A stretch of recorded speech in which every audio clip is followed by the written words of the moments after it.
अस्सलामुअलैकुम नाजरीन, सऊदी अरब दुनिया की वो वाहिद ममलिकत है जिसका नाम किसी खानदान के नाम पर रखा गया। सऊदी अरब पर फरमा रवा खानदान आले सऊद का पस मंजर क्या है? इस खानदान के आबाओ अजदाद कौन हैं? इस खानदान का ताल्लुक क्या वाकई अरब के मशहूर खानदान उन्जा से है जैसा कि आम तौर पर ख्याल किया जाता है? क्या आले सऊद हकीकत में अरबियों नस्ल हैं या ये किसी और खानदान से ताल्लुक रखते हैं? और क्या इनके आबाओ अजदाद मुसलमान थे या इनका ताल्लुक किसी दूसरे मजहब से था? नाजरीन, इन तमाम सवालात के जवाबात हम आज की वीडियो में आपको बताएंगे और आले सऊद की मुकम्मल तारीख पर रोशनी डालेंगे। मगर वीडियो में आगे बढ़ने से पहले अगर आप हमारे चैनल पर नए हैं तो बराए मेहरबानी हमारा चैनल info@adil सब्सक्राइब करें, जहां आपको बिलखुसूस इस्लामिक हिस्ट्री और बिलुमूम दुनिया भर की मुनफरिद मालूमात पर मबनी वीडियोज मिलती रहेंगी। नाजरीन, साल 851 हिजरी में कबीला उन्जा की एक शाख आले मसालिख से ताल्लुक रखने वाले कुछ अफराद ने एक तिजारती कारवां तश्कील दिया जिसका मकसद इराक से ग़िज़ाई अजनास खरीद कर उन्हें नजद लाना था। उस काफिले का सालार सामी बिन मसलूल था। जब उस काफिले का गुजर बसरा के बाजार से हुआ तो काफिले के कुछ लोगों ने अशियाए खुर्दोनोश खरीदने के लिए बसरा के बाजार का रुख किया और वहां वो एक ताजिर के पास पहुंचे तो वो ताजिर यहूदी था। नाजरीन, उस ताजिर का नाम मुर्दखाई बिन इब्राहिम बिन मूसा था और खरीदो फरोख्त के दौरान उस ताजिर ने उन लोगों से पूछा कि तुम लोगों का ताल्लुक कहां से है? उन्होंने जवाब दिया कि उनका ताल्लुक उन्जा कबीले की एक शाख अल मसालिख से है। यह नाम सुनना था कि यहूदी खड़ा हुआ और वो उनमें से हर फर्द से बड़े तपाक के साथ गले मिला। उसने बताया कि वो खुद उस कबीले की शाख से ताल्लुक रखता है, मगर अपने वालिद के उन्जा कबीले के बाज अफराद से एक खानदानी झगड़े की वजह से उसने बसरा में आकर रिहाइश इख्तियार कर ली। उसने अपने खादिमों को हुक्म दिया कि काफिले वालों के तमाम ऊंटों पर गंदुम, खजूर और चावल की बोरियां लाद दी जाएं। यहूदी ताजिर के उस रवैये ने काफिले वालों को हैरान कर दिया। वो इंतहाई खुश हुए कि इराक में उनके एक खानदान का फर्द मिल गया है जो उनके रिज़्क़ का वसीला है। उन्होंने उसकी हर बात पर मिनोअन यकीन कर लिया। नाजरीन, अगरचे वो ताजिर यहूदी था मगर चूंकि अल मसालिख कबीले के लोगों को अनाज की शदीद जरूरत थी, लिहाजा उन्होंने उसकी मेहमान नवाजी को अपने लिए गनीमत जाना।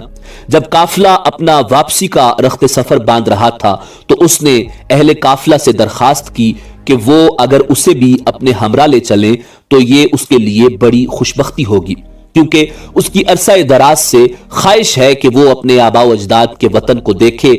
और यूं वो यहूदी ताजिर काफिले के साथ नजद पहुंचाया।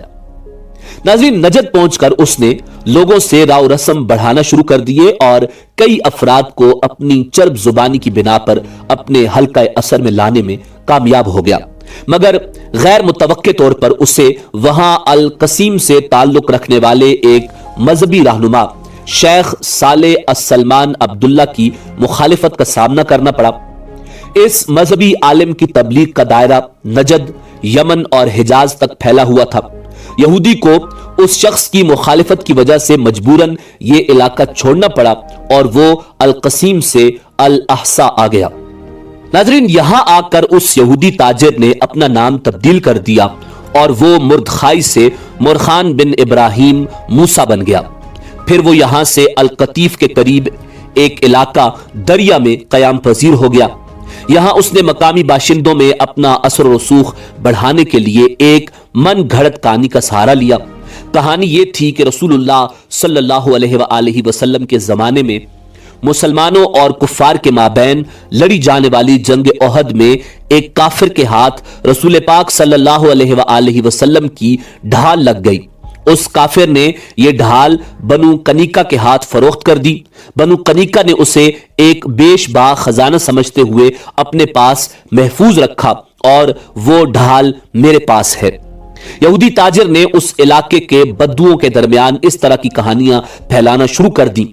उन मन घड़त कहानियों के जरिए वो ये साबित करना चाहता था कि अरबों में यहूदी कबाइल का कितना असर है और वो किस कदर लायक एहतराम है।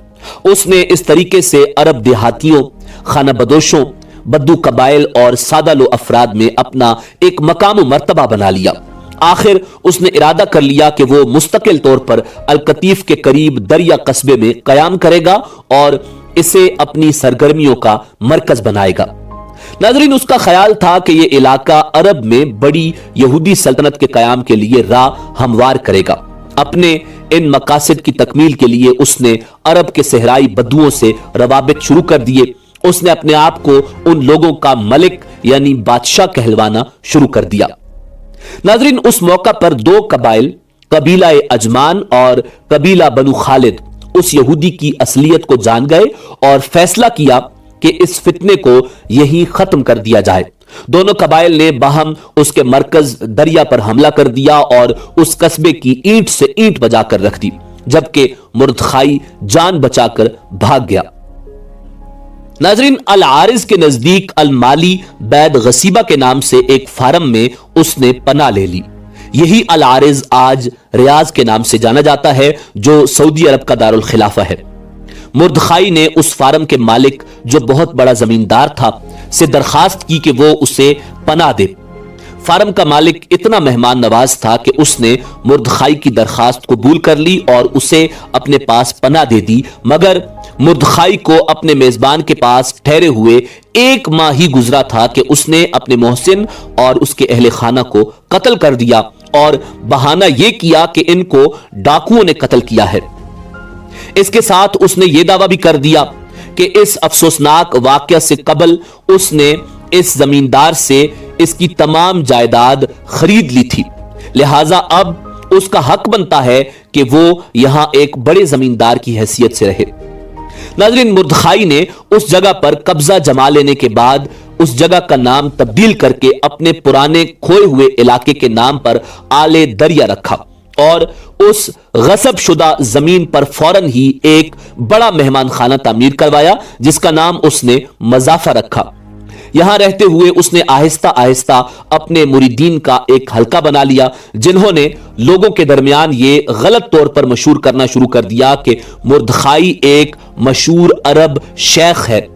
کچھ عرصے بعد اس نے اپنے اصل دشمن شیخ صالح سلمان عبداللہ التمیمی کو ایک منصوبے کے تحت قصبہ آل زلافی کی مسجد میں قتل کروا دیا۔ اس اقدام کے بعد وہ ہر طرف سے مطمئن ہو گیا اور دریا کو اپنا مستقل ٹھکانہ بنا لیا۔ دریا میں اس نے کئی شادیاں کی، جن کے نتیجے میں وہ درجنوں بچوں کا باپ بنا۔ اس نے اپنے ان تمام بیٹے بیٹیوں کے نام خالص عرب ناموں پر رکھے۔ یہودی مردخائی کی یہ اولاد ایک بڑے عرب خاندان کی شکل اختیار کر گئی۔ اس خاندان کے لوگوں نے مردخائی کے نقش قدم پر چلتے ہوئے غیر قانونی طریقوں سے لوگوں کی زمینیں ہتھیانا شروع کر دیں اور ان کے فارموں پر قبضہ کرنا شروع کر دیا۔ اب یہ اس قدر طاقتور ہو گئے کہ جو کوئی بھی ان کی شرنگیزیوں کے خلاف آواز اٹھاتا اسے قتل کروا دیتے۔ یہ اپنے مخالف کو زیر کرنے کے لیے ہر حربہ استعمال کرتے۔ اپنے اثر و رسوخ کو مزید بڑھانے کے لیے انہوں نے رابعہ عنزہ اور المصالیخ جیسے مشہور عرب قبائل کو اپنی بیٹیاں دیں۔ ناظرین، مردخائی کے لاتعداد بیٹوں میں سے ایک بیٹے کا نام المقارن تھا۔ المقارن کے ہاں پہلا بیٹا پیدا ہوا جس کا نام محمد رکھا گیا۔ محمد کے بعد المقارن کے ہاں اس کے دوسرے بیٹے نے جنم لیا جس کا نام سعود رکھا گیا۔ یہودی مردخائی کے اسی بیٹے کی نسل بعد میں آل سعود کہلائی۔ ناظرین، تاریخ کا مطالعہ کیا جائے تو پتہ چلتا ہے کہ آغاز میں اس خاندان یعنی آل سعود نے مذہب کے نام پر کافی عرصہ قتل عام کا بازار گرم کیا اور یہی خاندان کئی سالوں سے سعودی عرب پر برسر اقتدار ہے اور انہوں نے حجاز مقدس کا نام تبدیل کر کے اپنے خاندان کے نام پر سعودی عرب رکھا۔